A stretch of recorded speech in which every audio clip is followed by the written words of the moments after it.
আপু ফরিদ ভাইয়ের কোনো খবর পাইছো? একটু দাঁড়াও না নীলু, এইভাবে আমি কতদিন একা থাকবা? বিয়ের সাথে করো। আমার বন্ধু অন্তন তোমার মনে মনে অনেক পছন্দ করে। তোমার একটা সুযোগ দিও, পারলে তো তোমার জন্য আমার বন্ধু জান দিয়ে দেয়। দুইটা বিয়ে করছি, লাগলে আর একটা করবো।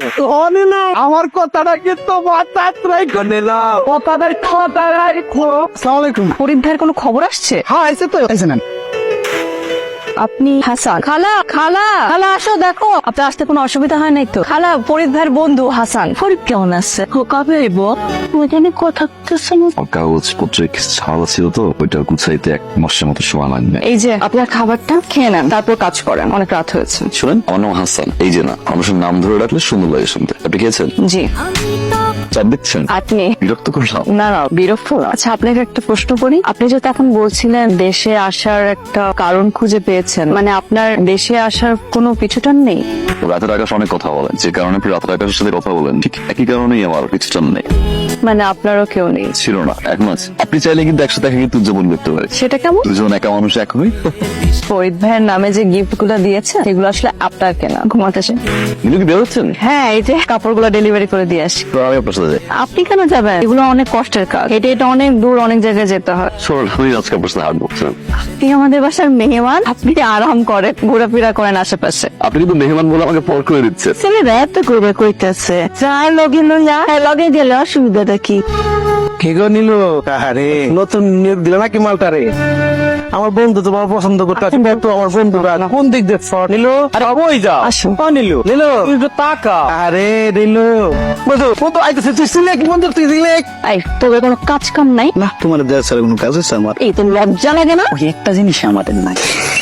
উনি আমাদের বাড়ির মেহমান। আরেকটা যদি আজে বাজে কথা বলছিস না, একদম পুরো জিব্বার টানবা ছিঁড়ে ফেলাবো কিন্তু। ভয় পাইছি। আসো। নীলু নীলু, তুমি আমার নীলু। কিন্তু ফোন একটু রিচার্জ করতে হবে, আমি ভুলে গেছি। আপনি জানো রিচার্জ করে আসি? কিরে অন্য বন্ধু না বাড়ি কই? মালের বাড়ি কই? কোত্থেকে আমদানি এসে? হাততাম না ফুল টাইম। কথা কইতে পারেন না।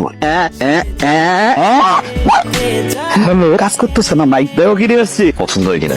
এইটা তুমি নিউ থেকে আনছো? জি। আমার জন্য? আমার জন্য কেন? আমি আর নিতে পারবো না, এটা অনেক টাকার জিনিস। তুমি জামা কাপড় ডেলিভারি করো না, অনেক দূরে দূরে যাও, পায়ে কি সম্ভব এত দূরে যাও? তাই ভাবলাম একটা স্কুটি কিনে দেই, টাকা নিয়ে ভাবতেছে। আচ্ছা ঠিক আছে, আপনি কাজ করে আস্তে আস্তে পরিষ্কার করে দিয়ে আমি তো চালাইতে পারি না। আমি শিখিয়ে দেবো।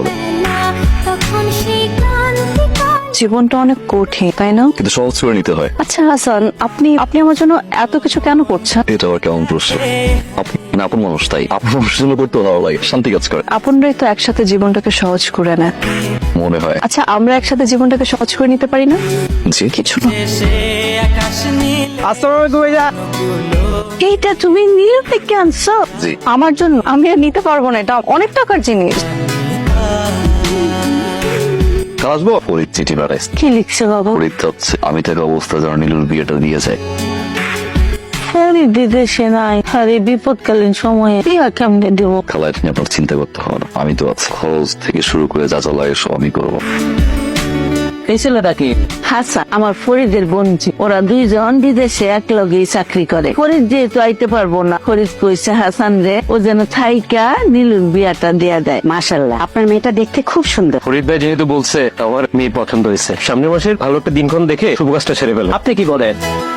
আমার আর কিছু বলার নাই, আমাকে মাফ করবেন। আর আমি বিয়েটা করতে পারবেন মানে কি? আমার কিছু ব্যক্তিগত কারণ আছে। এটা কোনো মানে হয় না, রীতিমতো বাসায় ডেকে এনে অপমান। আমি এই মেয়েকে বিয়ে করবো না। বাবা মা চলো। আপনার গল্প সুন্দর লাগছে, বিয়েটা না করলেন কেন? আরো কিছুদিন একাকিত্ব উদযাপন করবো, তাই। ফরিদ ভাই আসলে তো আপনি আমার বিদেশ চলে যাবেন, তাই না? আমার একাকিত্ব আরো একা হয়ে যাবে।